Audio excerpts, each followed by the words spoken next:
Bueno, hola a todos y todas.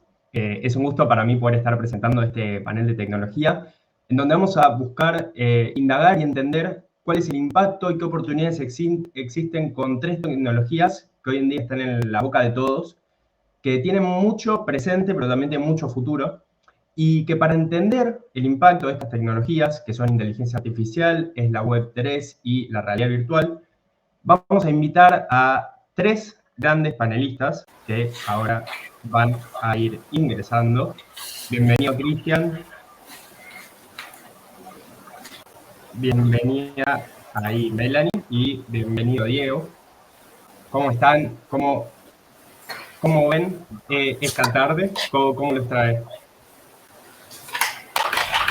Todo bien Muy por acá. bien, todo bien. Bueno, paso a presentarlos y después les comento un poco qué vamos a ver en este panel. Para empezar con Diego. Diego es ingeniero en sistemas, especializado en UX, data e inteligencia artificial. Tiene más de 24 años de experiencia en tecnología, pero su camino en UX comenzó hace 14 años en la empresa Despegar. Actualmente se desempeña como UX Project Leader en Mercado Pago y es instructor en Edison en su curso Toma mejores decisiones con datos e inteligencia artificial. Melanie es diseñadora UX con más de 10 años de experiencia en el ámbito digital. Trabajó en empresas como Mercado Libre, Salesforce y se ha desempeñado como UX Lead en la empresa Web3 de Centraland durante los 2 últimos años. Actualmente trabaja como System Designers en VRChat.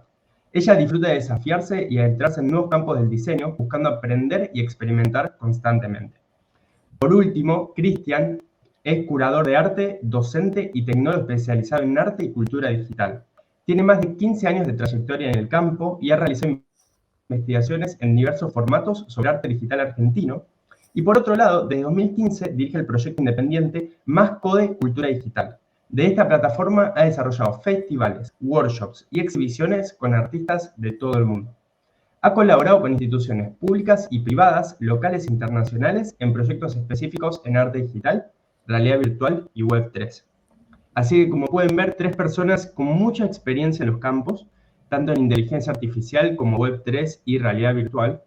Y ahora, lo que me gustaría saber, comenzando con Diego, tal vez en el campo de la inteligencia artificial, es entender un poco cómo se aplica, ¿no?, la inteligencia artificial en el campo de diseño, qué oportunidades existen, y también entender a qué llamamos inteligencia artificial, ¿no?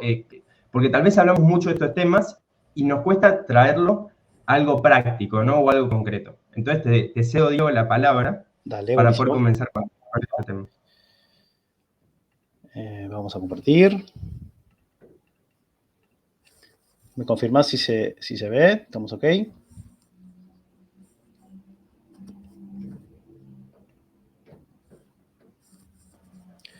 Muy Sí, la bien, estamos viendo perfecto. dale.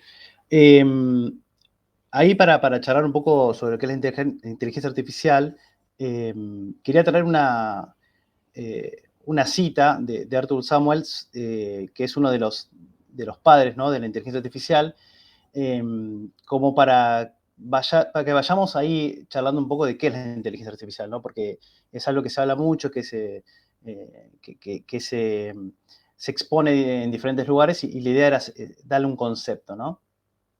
Y lo que él decía es que la inteligencia artificial es el campo de estudio que da a los ordenadores, a las computadoras, la capacidad de aprender sin ser programados explícitamente, ¿no? Y lo interesante acá es ver esto, ¿no? Eh, que es una capacidad que le damos, ¿sí?, a las computadoras de generar este desarrollo de un aprendizaje, ¿sí?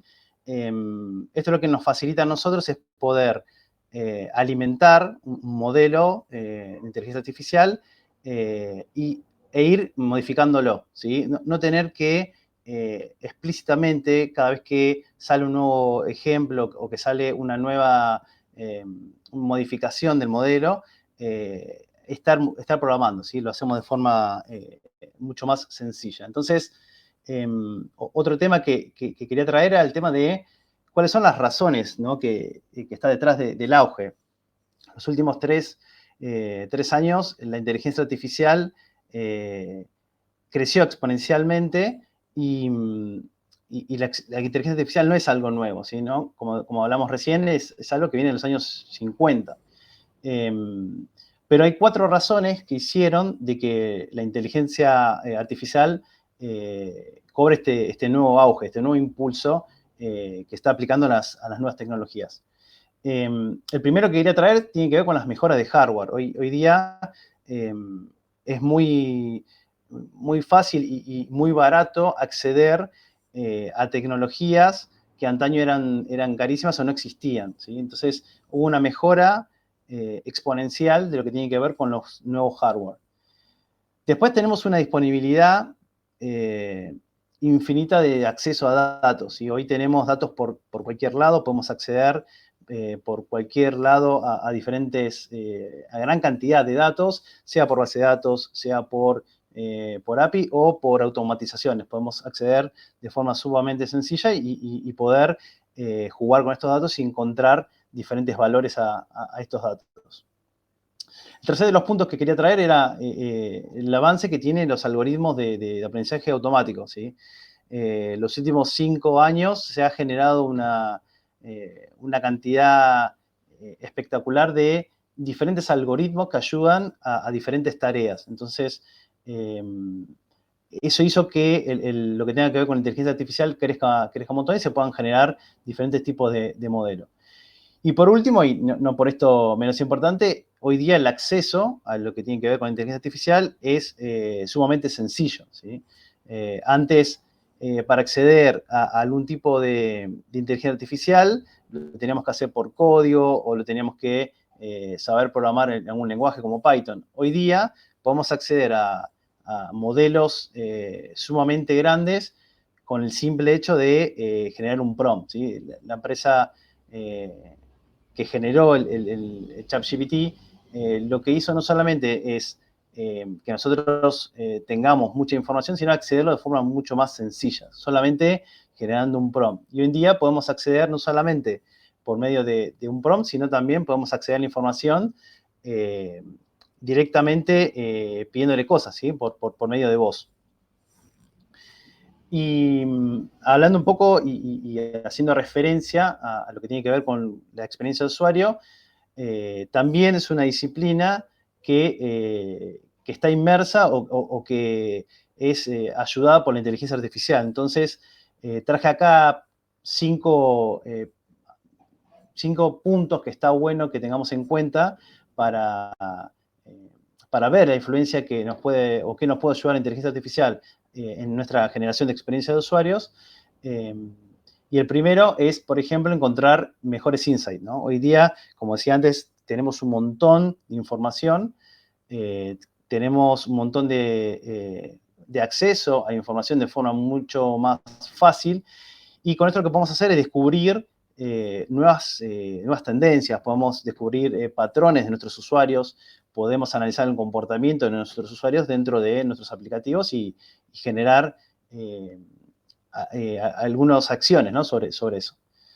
También el hecho de la inteligencia artificial y específicamente lo que es la inteligencia artificial generativa nos permite crear una personalización mucho más profunda, ¿sí? Adaptando nuestras interfaces para hacerla según las necesidades y comportamiento de nuestros usuarios.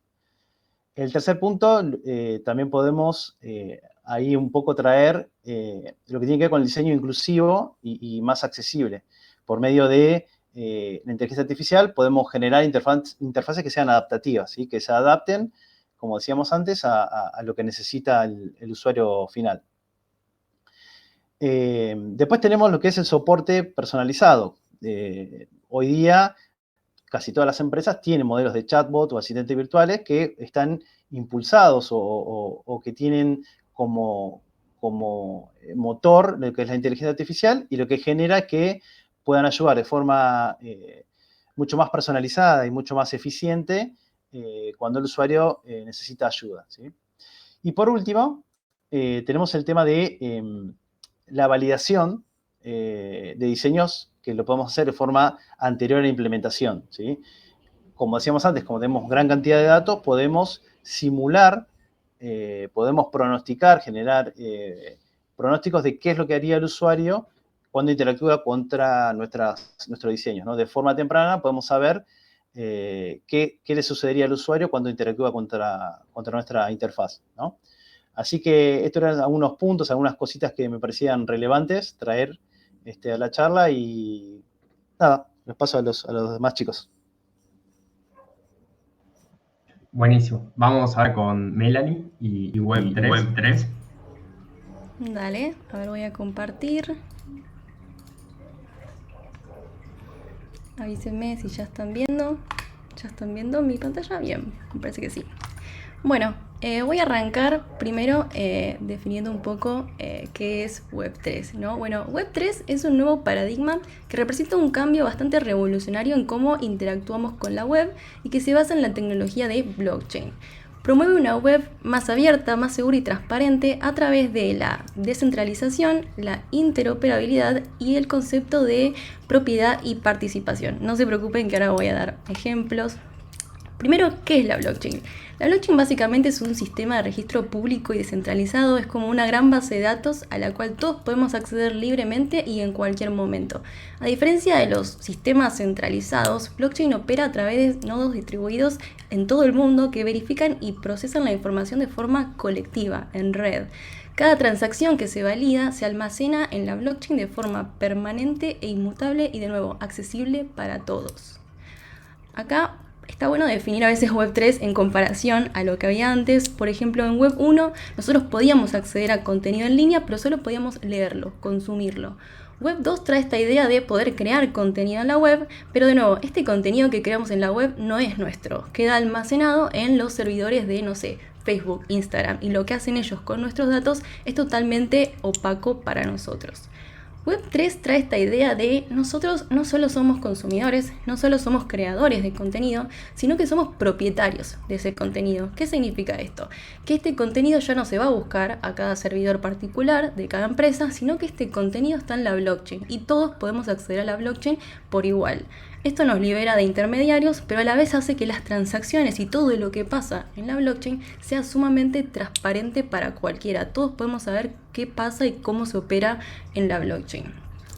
Acá les traigo un ejemplo un poco más concreto de lo que es la propiedad digital en Web3, ¿no? Acá tengo MetaMask, OpenSea y Decentraland. Son tres productos totalmente distintos basados en blockchain, pero a través de ellos puedo acceder a mis mismos NFTs. Los NFTs son como activos digitales, en este caso tienen forma de modelos 3D o imágenes que otras personas crearon y yo los puedo gestionar libremente. ¿Qué significa libremente? Significa que yo puedo comprar, vender y transferir todas estas cosas desde cualquiera de estas interfaces sin importar, o sea, todo queda sincronizado en la blockchain, no importa qué plataforma yo use, todos los datos quedan bajo mi control y bajo mi propio acceso.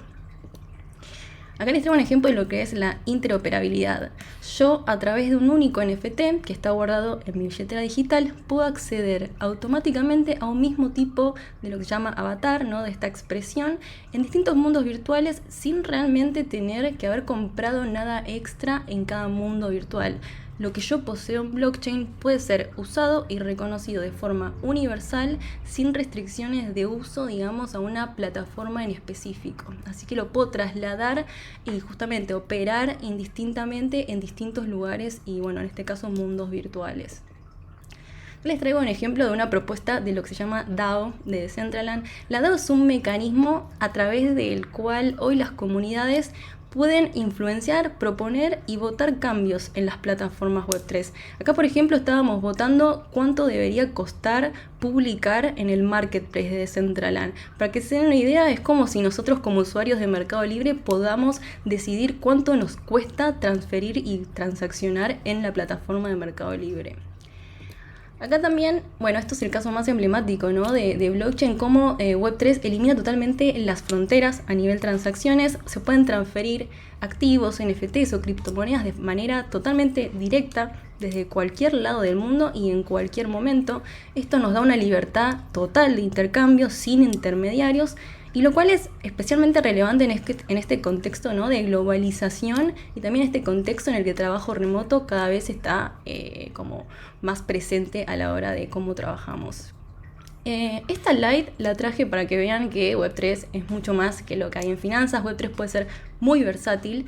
Entonces, no sé, ya sea en música, ya sea en arte, ya sea en juegos, hay espacios para explorar e innovar desde Web3 sin estar limitados a la idea de trabajar en el mundo cripto. Y específicamente, ¿qué nos cambia a nosotros en UX? En cuanto a los procesos de UX, la verdad es que es todo muy similar. Tenemos los mismos procesos de design thinking, de converger, diverger, todo eso. Pero la verdad es que sí cambia un poco las personas, ¿no? Las personas que se empiezan a adentrar cada vez más en Web3 empiezan a priorizar ciertas cosas como la privacidad.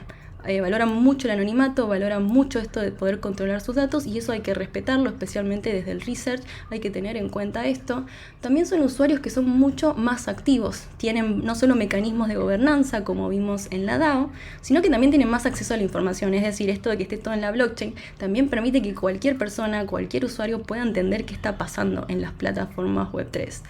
Y por último, pero para nada menos importante, es la seguridad. Que no haya intermedios a veces es una ventaja, pero también pasa de que si hay una estafa o hay algo negativo que pasa, no hay nadie a quien ir a reclamarle, la verdad. Entonces, nosotros como usuarios en Web3 tenemos una responsabilidad más directa en proteger las cosas que poseemos. Así que diseñar teniendo en cuenta este principio de seguridad, es sumamente importante.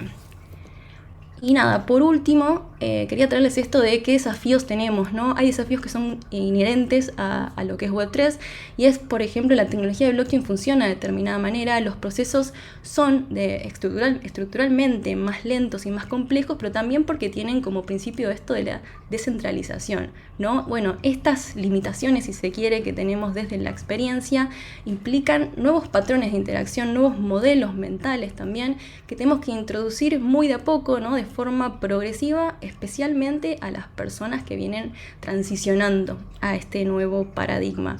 Y por último quería traer también, ¿no? La accesibilidad y la inclusión, que si bien no son propios de Web3, creo que en Web3, debido a la complejidad que manejamos, estas discusiones siempre las terminamos postergando, y digo las postergamos pues me siento culpable a veces, pero lo que pasa también en Web3, creo que además de que las interfaces a veces no son tan accesibles, todavía el conocimiento está en un modo muy de nicho, y realmente para que Web3 empiece a ser más masivo, creo que va a tener que ser necesariamente más inclusivo, y espero nada que con el tiempo esto se vaya dando cada vez más. Y listo. Perdón si fui muy rápido, quise comprimir un montón de contenido. Buenísimo, creo que vamos a poder comenzar. Son muy interesantes, pero a la vez complejos. Entonces, hay mucho para hablar. Pero ahora nos queda el último tema que creo que está en boca de todos hoy en día, que es lo que tiene que ver con realidad virtual o realidad aumentada. Así que te cedo, Cris, la palabra para que puedas introducirnos en el tema. Perfecto, gracias. Bueno, voy a compartir pantalla. Me avisan si se ve.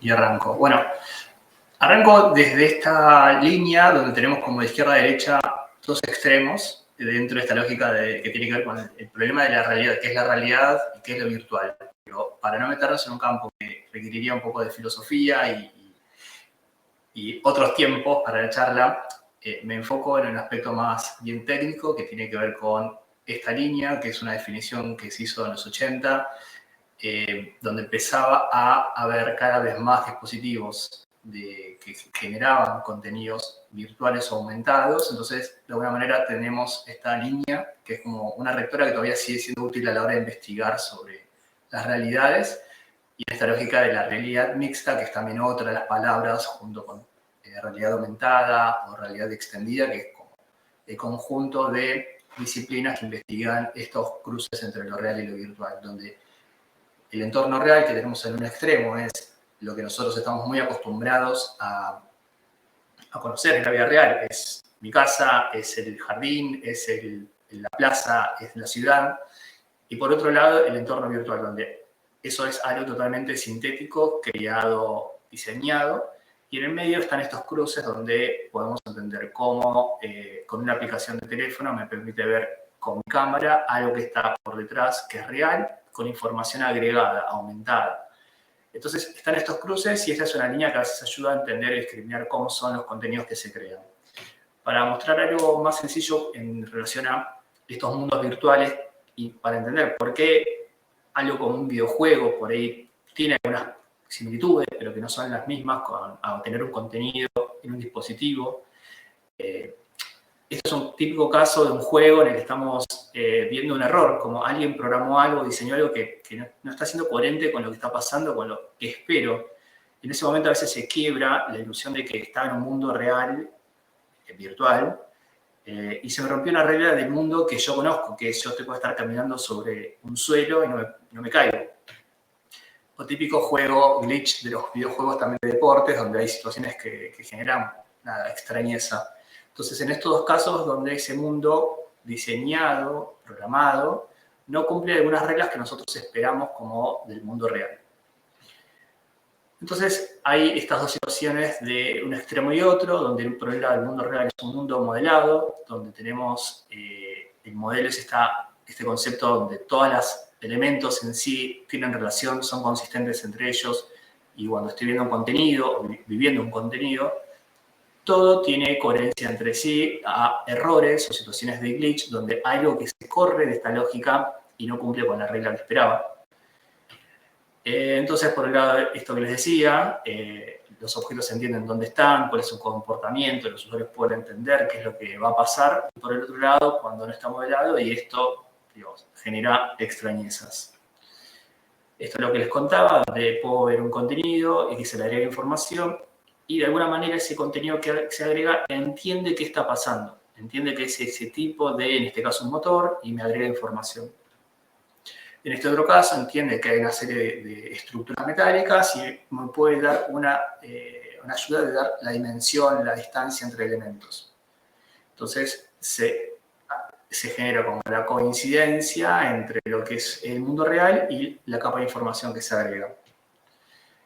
Y esto es como algo que un poco se charló en la primera presentación, que tiene que ver con la historia de la tecnología y la historia de la innovación tecnológica, donde como usuarios, lo que nosotros teníamos como interfaz para interactuar con lo digital, en su principio eran tarjetas perforadas, que luego se pasó al descubrimiento de la interfaz gráfica y de la metáfora de escritorio, con un mouse, con algo que nos permitía recorrer y que nos generaba esta situación de mapeo, donde lo que yo muevo con el mouse en un plano horizontal se representa de forma vertical con la pantalla. Y eso fue un salto, es lo que más usamos hoy.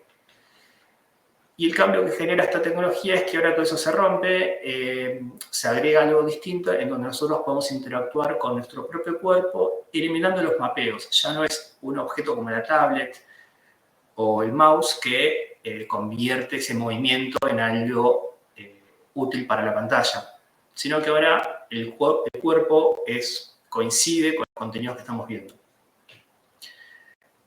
Y hay un aspecto que es importante que tiene que ver con lo que vemos arriba, es un modelo, un dispositivo de los que se usa para vivir experiencias de realidad virtual, donde la vista está siendo totalmente abordada por el propio dispositivo que nos permite ver lo mismo, pero ajustado a cada ojo, y eso genera un efecto de ilusión que las pantallas no tienen, y entonces empiezan a generarse algunos desafíos nuevos a la hora de diseñar experiencias o entender los contenidos.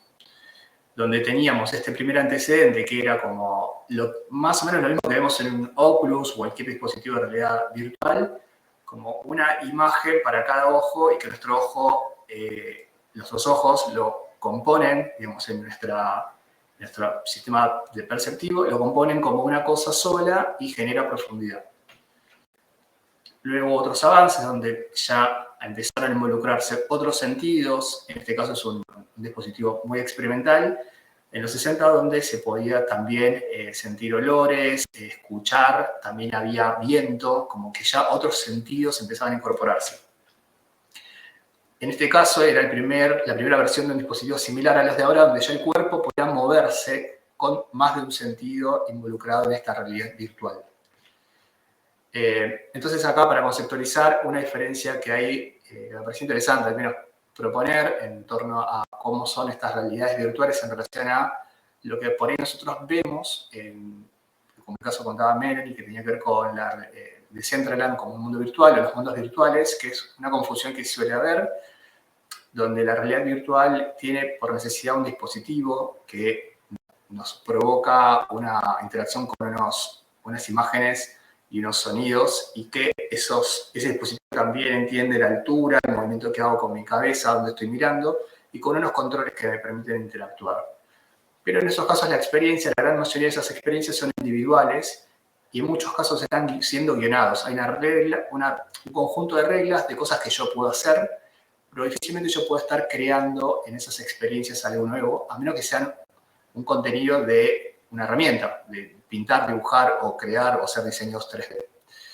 Y la tecnología lo que nos ofrece es que puede ser una experiencia online u offline, es decir, puedo hacer algo que esté viviéndolo, lo apago y ya está, o que esté interactuando con datos en tiempo real de algún servidor externo. La experiencia es centralizada y es no persistente, es decir, cuando yo lo apago o cierro la sesión, se acabó. La diferencia de los mundos virtuales es que cuando yo lo apago, el mundo virtual sigue teniendo cientos y miles de usuarios donde todo eso sigue viviendo. Y la experiencia no es guionada, digamos, un factor importante es la sociabilidad de esos entornos virtuales, esos mundos virtuales, como veíamos antes, Decentraland, Sandbox o Cyber. Entonces hay una emergente social que es muy diferente. Y esos mundos virtuales pueden ser abordados desde un dispositivo de realidad virtual, teléfono o la compu. Y para ir cerrando, que no sé cuánto tiempo me va a quedar, pero quería hablar de algunos aspectos que tienen que ver con cómo cambian las experiencias en estos entornos, donde tenemos principalmente 4 aspectos que son la visión, la audición, el tacto y el movimiento, que son el corazón de la experiencia cuando se combinan los 4. Desde la visión que nos ofrece por este efecto estereoscópico una sensación de realidad mayor que ver una sola pantalla, que los ojos vean la misma imagen. La audición que es espacializada, entonces me permite escuchar sonidos de un lado o del otro y yo tener puntos de interés que no son sobre la interfaz gráfica. Los controles que me permiten tocar elementos, aunque yo no puedo sentir el peso real, pero sí mi cuerpo empieza a tener otros estímulos posibles. Y el movimiento, que es en el caso de que se configure, que yo pueda estar caminando algunos metros alrededor del punto donde seteé, configuré el punto de inicio, puedo tener la sensación de estar recorriendo el espacio también. Y para ir cerrando, acá hay en la lógica o en este loop de cómo se entiende la experiencia, la interfaz, que ahora tal vez es posible no tener interfaces o romper la lógica de la interfaz que venimos conociendo, donde hay gráficas arriba de las experiencias o las típicas GUI donde tenemos como botoncito o tableritos. Acá tenemos algo que tenemos que descubrirlo y que luego tenemos una acción de input donde nosotros generamos algo, afectamos ese entorno y tenemos un feedback que nos va alimentando o nos va confirmando qué es lo que estábamos haciendo para seguir haciendo eso u otra cosa. Y lo interesante es cómo la experiencia más tal vez natural que tenemos con las compus tiene menos sentidos. Y en este caso el descubrimiento suele ser visual y sonoro, donde estamos en un entorno de realidad virtual y principalmente el ojo todavía es quien manda con sentido, donde la acción puede ser física con muchas variables, tomar elementos, arrojarlos, hacer como que trepamos, todo lo que puede hacer nuestro cuerpo. Y el feedback también puede tener una evolución en donde puede ser visual, sonora o física. Los controles también pueden tener vibración, la mayoría de los modelos de los que se usan ahora. Entonces, esto es de alguna manera, si tengo que diseñar o pensar en una experiencia, este sería un mapa de cómo suele hacerse, de qué manera hay que ir pensando los distintos puntos de interacción que queremos tener y cómo ir confirmando para que el usuario pueda seguir teniendo ese descubrimiento, esa etapa de exploración para continuar. Creo que corto hasta acá, porque siento que me pasé un montón, y ahí arrancamos la charla entre todos. Ahí vamos a ver. Ahí está, Cris. Bueno, nos pasamos un poquito de tiempo, así que vamos a ver una pregunta que creo que es muy interesante, porque lo que busca es 2 cosas. Primero, un poco desmitificar, ¿no? Esto que se cree en relación a estas tecnologías para diseño y para otras áreas, de que son muy, tal vez inaccesibles, porque uno necesita un salto en cuanto a conocimiento, practicidad, muy alto para llegar. Entonces, que tal vez uno se desanima a entrar a una empresa que trabaja con respecto a estas tecnologías, porque cree que está muy lejos. Y acá, tal vez desmitificar no es la palabra, pero es empezar a hablar de estos temas. Me gustaría saber tal vez cómo es su experiencia en particular, cómo fue que se introdujeron a empezar a trabajar en torno a estas tecnologías, cómo fue su camino. Brevemente, tal vez 1 minuto, 2 minutos cada uno máximo, que cuenten un poco su experiencia, porque creo que esto es muy valioso para toda la gente, que tal vez a partir de su charla se haya inspirado, ¿no?, a meterse a alguna de estas industrias o empezar a trabajar con estas tecnologías que son tan interesantes. ¿Quién quiere comenzar? Si quieren comienzo, sí, arranco. No, Chris. A ver, en el caso de la realidad virtual, todo comienza con tener un dispositivo. No, puede haber muchas otras cosas. El Cardboard, no sé si lo acuerdan, que era como ese dispositivo de cartón que ponías el teléfono y tenías una suerte de interacción súper interesante y era como un atajo tener ese tipo de experiencias, pero que necesariamente en el caso de estos dispositivos son caros, no se fabrican en Argentina. La gran mayoría de los contenidos están pensados para una audiencia global, con lo cual también hay un tema de que queda dentro y que queda fuera como temática. Así que creo que hay una lógica en cuanto a la regionalidad que es compleja por el acceso a una tecnología que es un poco cara. Bueno, si quieren, continúo.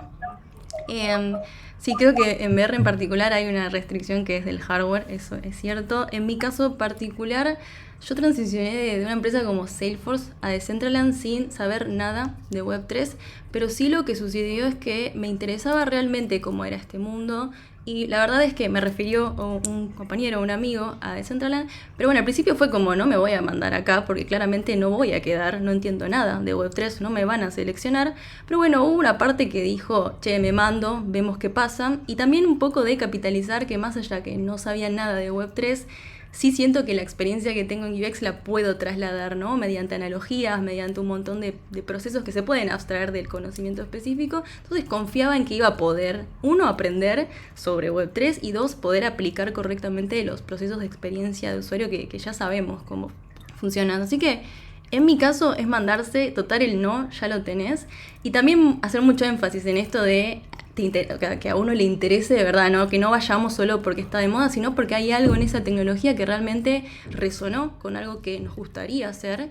Y así como pasó en Decentraland, me pasó que ahora que me cambié a VRChat, yo soy cero, o sea, no tenía nada a la virtual, como acá contaban, es verdad que el headset es clave, o sea, eso ya no es solo animarse, sino hay que tener el headset, porque si bien leía libros y artículos, hasta que no estás ahí, no comprendes todo lo que está pasando ahí, pero de nuevo, yo no tenía ningún tipo de experiencia en realidad virtual, sí, en la idea esta de mundos virtuales hay como una cercanía entre Decentraland y VRChat, pero me mandé igual, les comenté esto, che, yo no tengo idea de VR, pero me gustaría muchísimo aprenderlo a nivel personal y de nuevo capitalizar la experiencia que ya traía. Es eso, yo creo, animarse a hacer los procesos por más que no tengamos ese conocimiento, pero en los procesos hacer mucho énfasis en confío plenamente en que voy a poder aplicar lo que ya sé de UX y también confío plenamente en que voy a poder aprender sobre este campo específico, que de nuevo les comento brevemente, yo cuando estábamos en Decentraland buscando gente para el equipo, la verdad entender de Web3 y criptomonedas no era un requisito duro. De hecho, hay muy poca gente que realmente, como estas industrias son muy nuevas, hay muy poca gente especializada. Entonces, durante los procesos, las mismas personas que hacen el hiring tienen en cuenta que no van a encontrar una persona súper experta en la temática. Pero bueno, esa es mi breve experiencia. Ahí sí, si quieren, pues yo, lo que es inteligencia artificial, hoy día es muy sencillo acceder a ella. Hay un montón de modelos, de herramientas que se pueden acceder de forma, de hecho, gratis, sin tener ningún tipo de costo. Lo que siempre digo es, hay que entender el fin, por qué la vamos a usar y qué tipo de tecnología necesitamos, ¿no? Qué es lo que queremos lograr con eso. De nuevo, la inteligencia artificial es una herramienta que está en varios campos, que roza varios campos, y por eso siempre está bueno aprender diferentes cosas. Yo llego a la inteligencia artificial más por el lado de la programación. La mitad de mi vida laboral fui programador, la otra mitad estuve en el campo de lo que tiene que ver con UX. Y siempre vi la inteligencia artificial como algo que me interesaba, como algo que quería seguir aprendiendo. Pero bueno, esto que contaba en la charla, los últimos años pudimos acceder de forma mucho más sencilla a modelos con miles de millones de parámetros. Pudimos acceder a datasets de prueba inmensos. Entonces, ahí lo que siempre digo es, no tengan miedo a la inteligencia artificial, métanse, lean, aprendan. Es un campo, como todo lo que estamos hablando en este panel, es algo que está en constante cambio, así que siempre lo que digo es, no se queden con ninguna tecnología, vayan aprendiendo, vean y vayan probando, ¿sí? Es así, es prueba y error, como uno aprende más. Buenísimo. Y tengo una última pregunta, que es, ¿cómo ven el alcance y la usabilidad, ¿no? y la participación de estas tecnologías en el día a día de los diseñadores a futuro? Porque es verdad que hoy en día, por ejemplo, VR, necesitas un headset o necesitas, ¿no? Poder tener otro elemento de hardware para poder utilizarlo, pero a futuro se abren un montón de posibilidades. ¿Cuál es su percepción, su opinión sobre eso?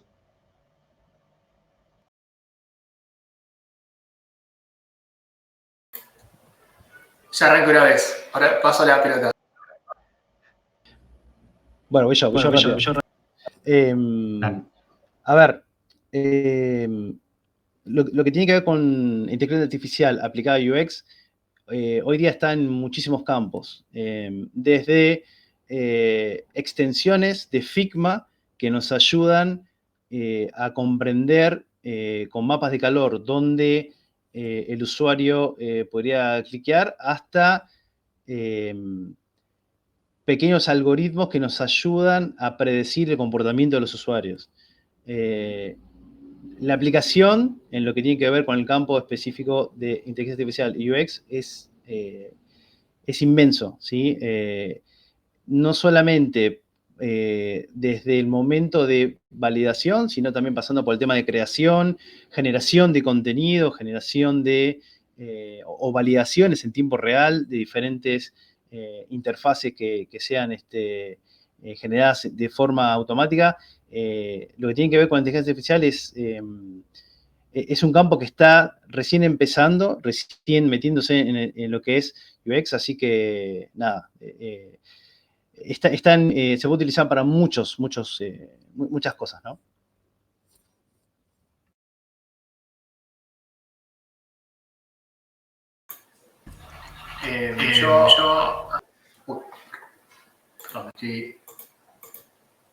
Perdón, tuve un problemita en la compu. Arriesgo esto, que yo creo que va a haber toda una situación de entretenimiento.